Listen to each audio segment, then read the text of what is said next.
O Big Bang ele não deve ser pensado como uma explosão que você aponta e fala, olha ali uma explosão prosaica que você aponta e pensa assim, uma explosão acontecendo ali, não.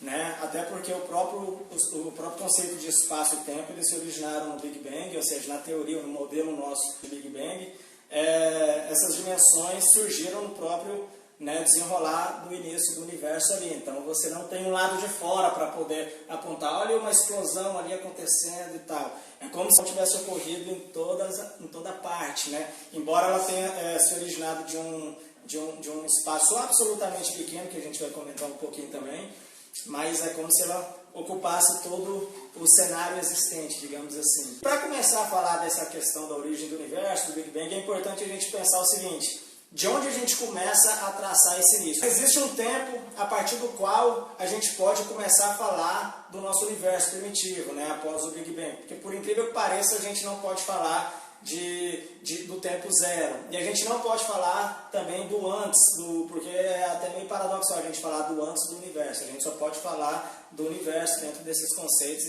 e tudo mais que a nossa lógica pode abarcar. Né? Então, a gente tem que começar no mínimo do tempo depois do zero.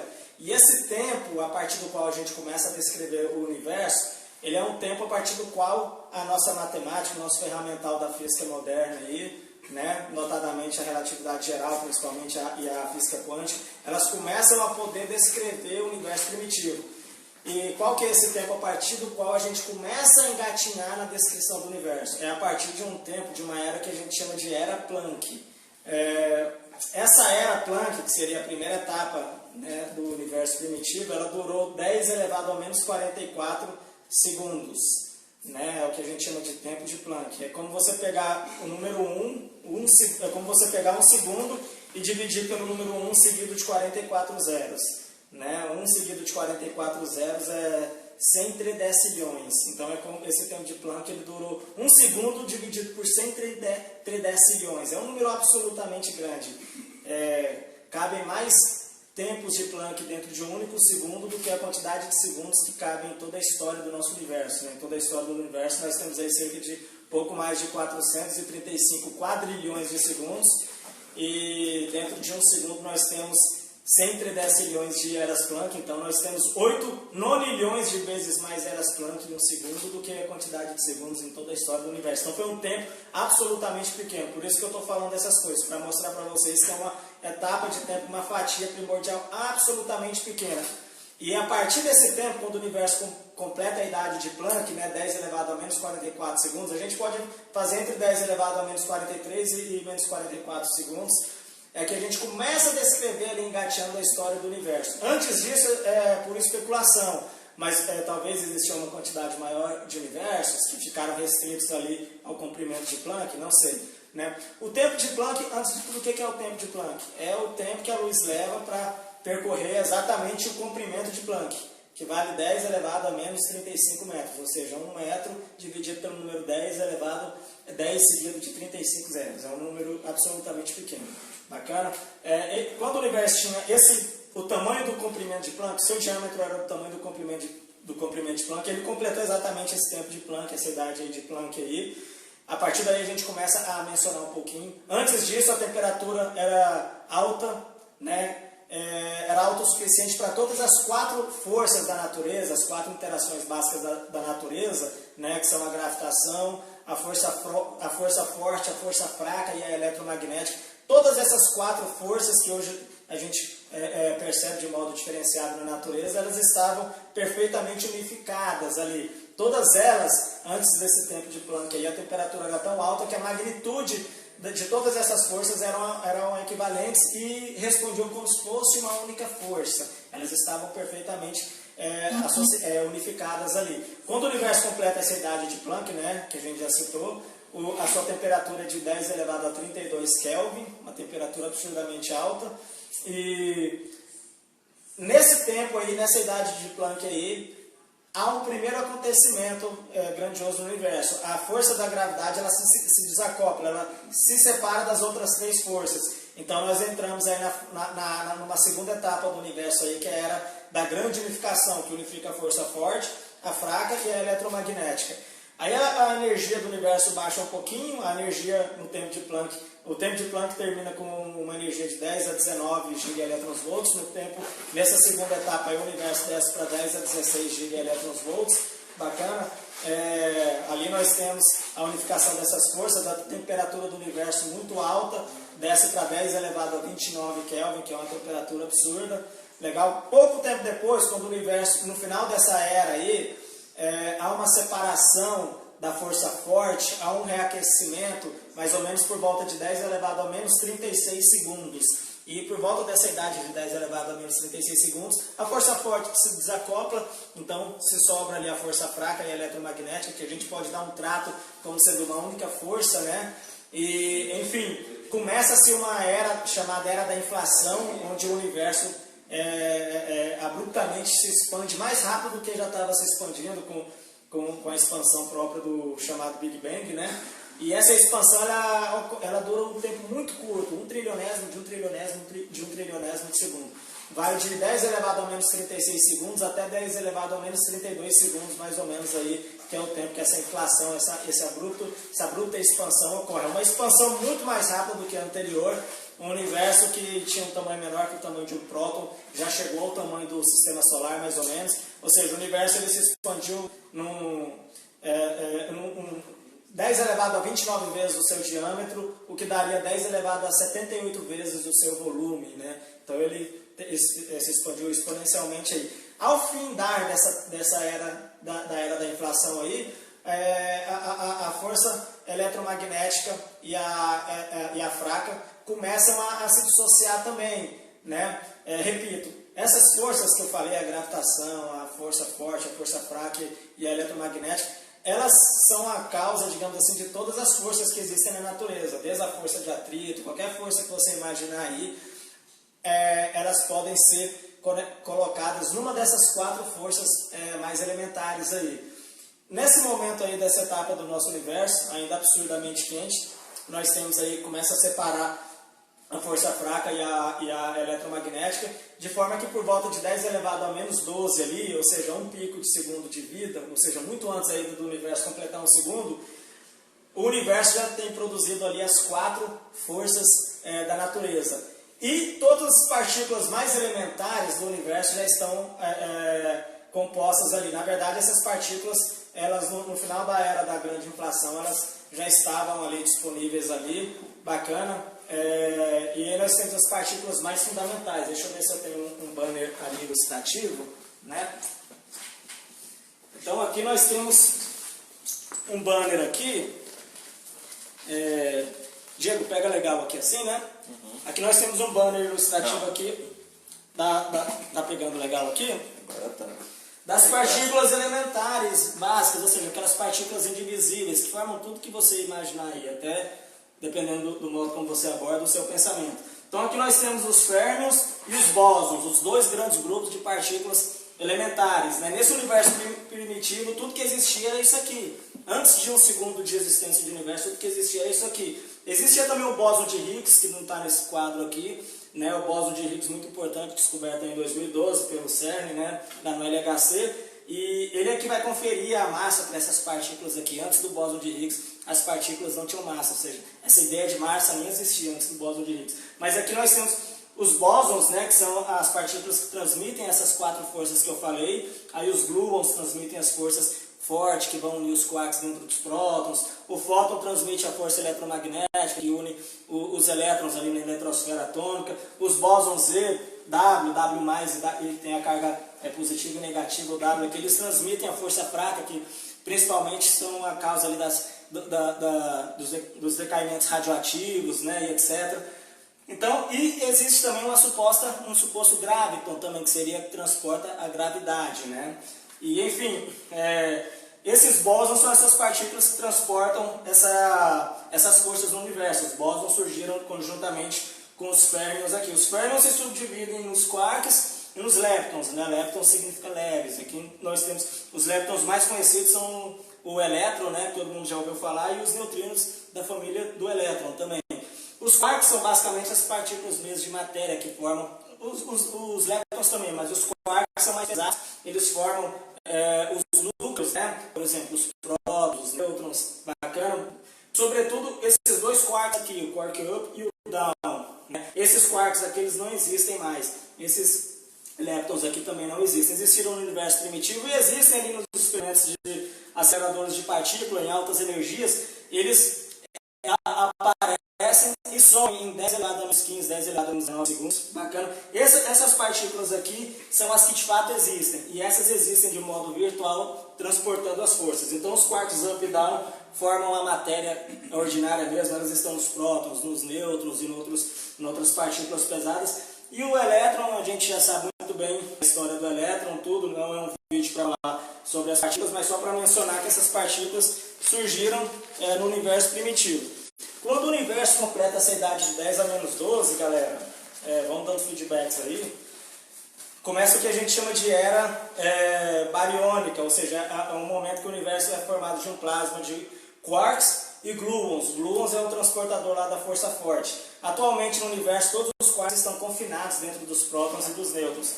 E não existem quarks voando aí no universo livres, não existem gluons voando. Os gluons estão dentro em forma de partículas virtuais, transmitindo as forças e unificando esses quarks aí. E os quarks, por sua vez, formam os prótons, os nêutrons, e esses, por sua vez, vão formar os núcleos de todos os átomos e de tudo que existe. Bacana? Então, essa época que vai de 10 a menos 12 a 10 a menos 6 é uma época que só tem essas partículas e elas não conseguem formar núcleos, notadamente os prótons e nêutrons. Porque a energia, quando esses quarks se juntam, os fótons, a energia é muito alta e já separa essa junção. Por volta de 10 a menos 6, a temperatura cai para 10 a 10 Kelvin, e aí já é possível a formação desses primeiros núcleos, né? Notadamente os prótons e nêutrons. Aí nós temos a era hadrônica, que vai até 1 segundo de vida, até que enfim nós chegamos nesse tempo, né? O universo completa aí 1 segundo de vida. Ele já tem mais ou menos 10 anos-luz de raio, ou seja, num único segundo o universo expandiu tão rapidamente que o raio dele passou a ser, se eu fosse o centro do universo, e com 1 segundo, digamos assim, os limites do universo já estariam para lá da estrela Sirius, né? Então, foi uma expansão muito rápida. Nesse tempo, há um desacoplamento dos neutrinos, os neutrinos começam a se ver livres dos choques com outras partículas, porque o universo já não é tão denso e tão energético assim. Nesse momento, há uma aniquilação, até 1 segundo há a formação desses prótons e nêutrons, né? Porque a energia e a temperatura já permite que os quarks se juntem formando os prótons e nêutrons, né? Quando eu falo núcleon, eu quero dizer prótons e nêutrons, né? Núcleon com N no fim. E no final dessa etapa, aí, por volta de 1 segundo, há uma superaniquilação de matéria e antimatéria, ou seja, todos os prótons se anulam com seus antiprótons, os nêutrons com os antinêutrons, né? E se transformam em energia. O universo teria desaparecido se não existisse um pequeno resíduo de prótons em relação a antiprótons, de nêutrons em relação a antinêutrons, né? Não vamos comentar o porquê, o que possibilitou haver um pouco mais de prótons e um pouco mais de nêutrons em relação a seus pares de antipartícula, né? Depois a gente faz um vídeo mais especificamente de partículas elementares e física atômica para abordar isso, mas por hora você acredite que é bem provável que esse cenário tenha acontecido, que houve uma aniquilação de prótons com antiprótons, nêutrons com antinêutrons, mas havia uma quantidade de 1 para 1 bilhão de prótons em relação a antiprótons e de nêutrons em relação a antinêutrons, de modo que esse resquício de prótons e nêutrons em relação às suas antipartículas sobreviveram e formaram o universo tal como a gente conheceu. Legal? Então nós somos parte de um resquício de matéria. Se houvesse uma quantidade igual de prótons e antiprótons, nêutrons e antinêutrons, tudo teria se aniquilado, transformado em energia e a matéria teria sumido e não existiria galáxias, estrelas e provavelmente vida. Então, a gente está mais ou menos em 1 segundo de vida do universo, depois nós temos aí a chamada era leptônica, né? Principalmente dos elétrons aí, que vai durar até cerca de 10 segundos, ou seja, nesse período existem mais elétrons existem mais elétrons, por exemplo, do que prótons e nêutrons, mas no final dessa era também há uma aniquilação leptônica de leptons e antiléptons, ou seja, elétrons com antielétrons, neutrinos eletrônicos com antineutrinos eletrônicos, e depois se uniformiza a quantidade de leptons e partículas pesadas, se uniformiza e passa a ser igual. Por volta de 10 segundos acontece um acontecimento interessante também, que é de fundamental importância, que é o que a gente chama de nucleossíntese primordial, ou seja, a formação dos núcleos dos primeiros átomos começa por volta de 10 segundos. É o momento que o universo já é frio o suficiente para que prótons se aglutinem em nêutrons e formem outros núcleos. Antes disso, a temperatura do universo era de tal maneira que quando um próton se juntava com um nêutron, um próton tinha energia para ir lá e desassociar essa junção. A partir desse momento, quando o universo tem mais ou menos 1 bilhão de graus Kelvin de temperatura, já é possível prótons se unirem com os nêutrons e começa aí a formação dos primeiros núcleos dos átomos mais leves. Se você pegar a tabela periódica ali, seriam mais ou menos os elementos, os 4 primeiros elementos ali. Você tem o hidrogênio, o hélio, o lítio e o berílio, né? Principalmente o hidrogênio e o hélio. Então você tem a formação desses primeiros elementos, mas eles não se formam inteiros, não há formação de átomos inteiros ainda, com eletrosfera e tudo bonitinho, né? Tudo que se gera nesse momento do universo são núcleos, né? A temperatura do universo ainda é muito quente e não permite que elétrons girem ao redor dos núcleos, né? Então ali nós temos a formação principalmente do hidrogênio, que na verdade já nasceu pronto quando os prótons surgiram, né? Só um segundo aqui.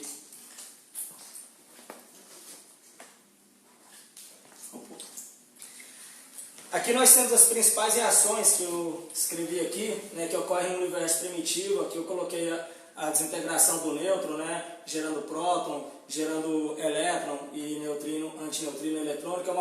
Essa desintegração de nêutrons no universo primordial é um acontecimento muito corriqueiro. Na verdade não existe nêutrons livres. Nêutron é uma partícula que ela decai em 600 segundos e decai se transformando em prótons. Prótons é um pouco mais leve, então o próton tem uma vida muito longa, cerca de 10 elevado a 24 anos aí. O nêutron não, ele decai em cerca de 600 segundos.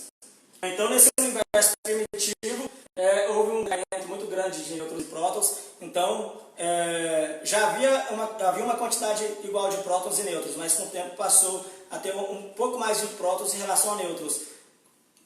Ou seja, de tal maneira que quando começou essa nucleossíntese, a formação dos primeiros núcleos, por volta de 10 segundos de vida, existia mais prótons que nêutrons. Os nêutrons livres foram aglutinados pelos prótons, gerando deutérios, né, que é um isótopo do hidrogênio, e nessa reação há uma emissão de fóton de raio gama. Há também muitas outras formas de combinações ali, deutérios com deutérios, gerando o isótopo do hélio 3, que é um hélio isotópico ali. O hélio padrão é o hélio de massa 4, né? Isso emite próton, emite nêutron também. Existe também uma reação muito comum, que é o final dessa reação básica, que é de hélio 3 com deutério, gerando o hélio 4, que é o hélio básico da natureza, né? O hélio formado por 2 prótons e 2 nêutrons. E há uma emissão de próton aqui. Há também a geração de berílio 7, de lítio 7, em menor quantidade, e de trítio também, que é outro isótopo do hidrogênio, né? Então, no início você tem formação de núcleos de massa 1, que é o hidrogênio, 2, que seria o deutério, 3, que seria o hélio 3, 4, que seria o hélio 4, né? E 7, que seria o berílio 7, o lítio 7. A formação também de elementos de massa 5 e 8, mas são estáveis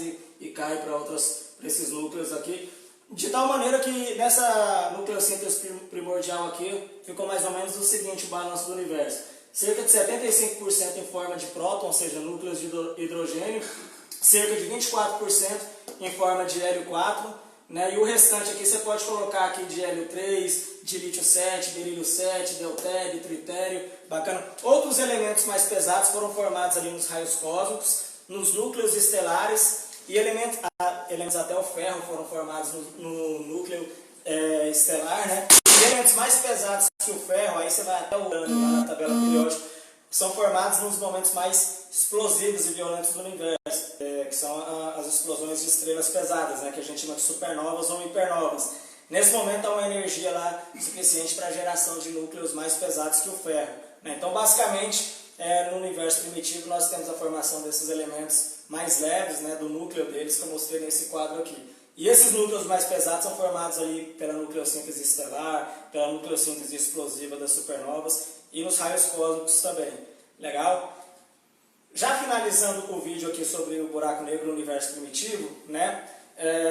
Essa nucleossíntese aqui desses elementos termina por volta de 20 minutos. Depois disso, o universo fica no momento entediante até cerca de 380 mil anos. Né? Por volta de 380 mil anos, o universo se esfria até mais ou menos 4.000 graus Kelvin, ou seja, mais frio que a fotosfera solar. Nesse momento já é possível formar átomos inteiros, ou seja, a temperatura já é baixa o suficiente, a energia já permite que elétrons sejam atraídos pelos núcleos desses átomos aqui e passem a gerar nos núcleos, em volta desses núcleos atômicos, né? Ou seja, os fótons já não têm mais energia para dissolver essa associação. E há um acontecimento interessante, concomitante a esse aqui, né? E causado por esse acontecimento também, é que os fótons podem ter um caminho livre, porque os fótons, antes desse momento, eles se entrechocavam com os elétrons, por exemplo. Uma vez que os elétrons ficaram ali guardadinhos ao redor dos núcleos atômicos, os fótons passaram a ter um caminho livre e esse momento é um momento em que o universo passa a ser transparente. Antes disso a gente brinca que o universo era opaco.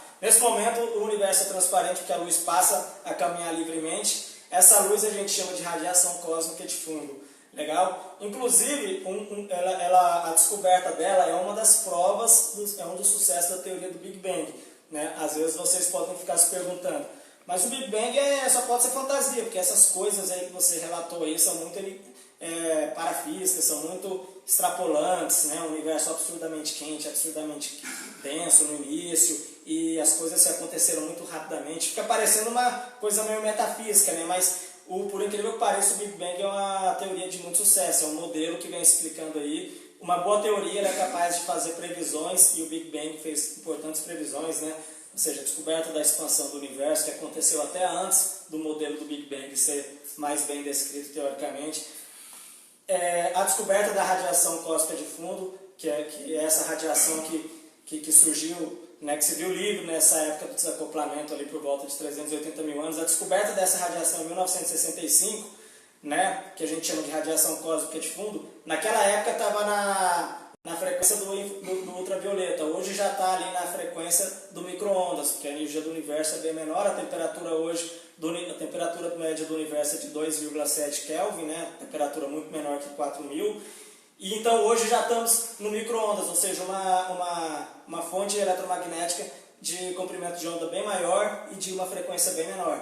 Então, essa radiação, ela foi captada, descoberta, inclusive quando você coloca a sua televisão lá num canal que não está sintonizado em nenhuma emissora e fica aquele chiado, aquela coisa estática na tela lá, aquilo ali é o micro-ondas que está presente em todo o universo, e essa descoberta foi uma das evidências da teoria do Big Bang, né? Porque a teoria previa esse estágio aí. Outra descoberta absurdamente importante que ajudou muito a fechar o modelo do Big Bang foi a abundância exatamente dos elementos leves no universo. Fora do ambiente dos planetas e das estrelas, quando você tem ambientes interestelares, a abundância dos elementos leves é exatamente aquela que se espera encontrar por conta da abundância de geração desses elementos no início do universo, né? Ou seja, em espaços interestelares nós temos cerca de 75% de núcleos de hidrogênio, nós temos cerca de 24% de hélio e os outros elementos em menor quantidade. Cada vez mais,